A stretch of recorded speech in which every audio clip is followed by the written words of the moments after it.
Assalamualaikum warahmatullahi wabarakatuh. Kali ini saya akan bercerita sedikit sekelumit mengenai Gunung Uhud. Perjalanan saya ketika menunaikan ibadah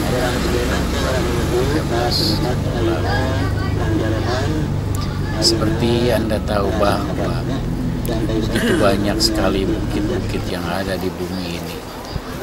Tetapi yang paling istimewa dari semua bukit adalah Bukit Uhud atau Jabal Uhud. Bukit ini adalah salah satu tempat yang paling bersejarah di dalam dunia Islam.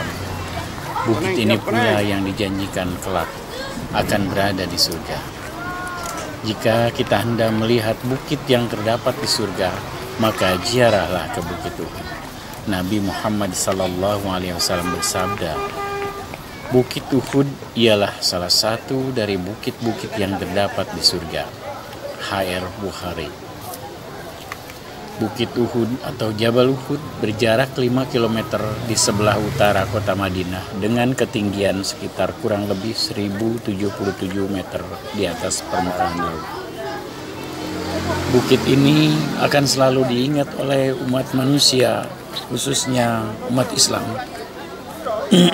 Karena di lembah bukit ini pernah terjadi pertempuran yang sangat dahsyat antara pejuang Islam dan kaum kafir Quraisy. Tepatnya pada tanggal 15 Syawal 3 Hijriah atau Maret 625 Masehi yang mengakibatkan 70 pejuang Islam mati syahid.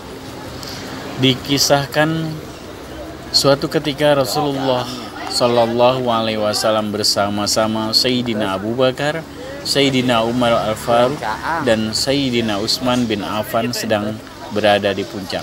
Tiba-tiba gunung ini terasa bergetar. Kemudian Rasulullah menghentakkan kakinya dan bersabda, "Tenanglah wahai Uhud. Di atasmu sekarang adalah Rasulullah, seorang sidik dan dua yang kelak akan mati syahid." Seketika itu pula Jabal Uhud berhenti bergetar sebagai tanda kerinduan sang gunung terhadap kedatangan Rasulullah Shallallahu Alaihi Wasallam. Peperangan dahsyat yang terjadi di lembah Bukit Uhud ini merupakan peperangan antara 700 Muslim melawan ribuan orang kaum musyrikin. Dalam peperangan tersebut tercatat kaum muslimin yang gugur mencapai 70 orang. Di antaranya adalah paman Nabi Muhammad SAW, yaitu Hamzah bin Abdul Muthalib, yang bergelar Asadullah wa Asadur Rasul, dan Abdullah bin Jahshin. Para syuhada tersebut dimakamkan di lokasi mereka wafat di dekat Jabal Uhud. Sementara itu Nabi Muhammad SAW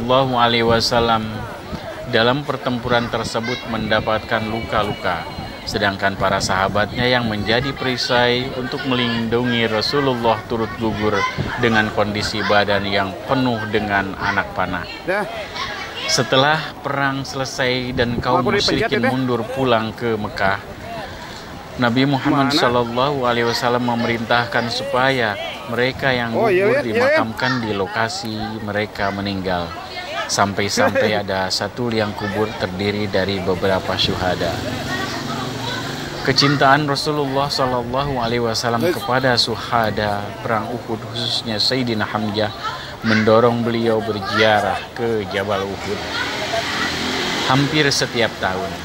Sejak itu pula yang hingga saat ini diikuti oleh umat Islam seluruh dunia, bahkan sejak zaman pemerintahan para khalifah setelah Rasulullah Shallallahu Alaihi Wasallam wafat. Wallahu alam.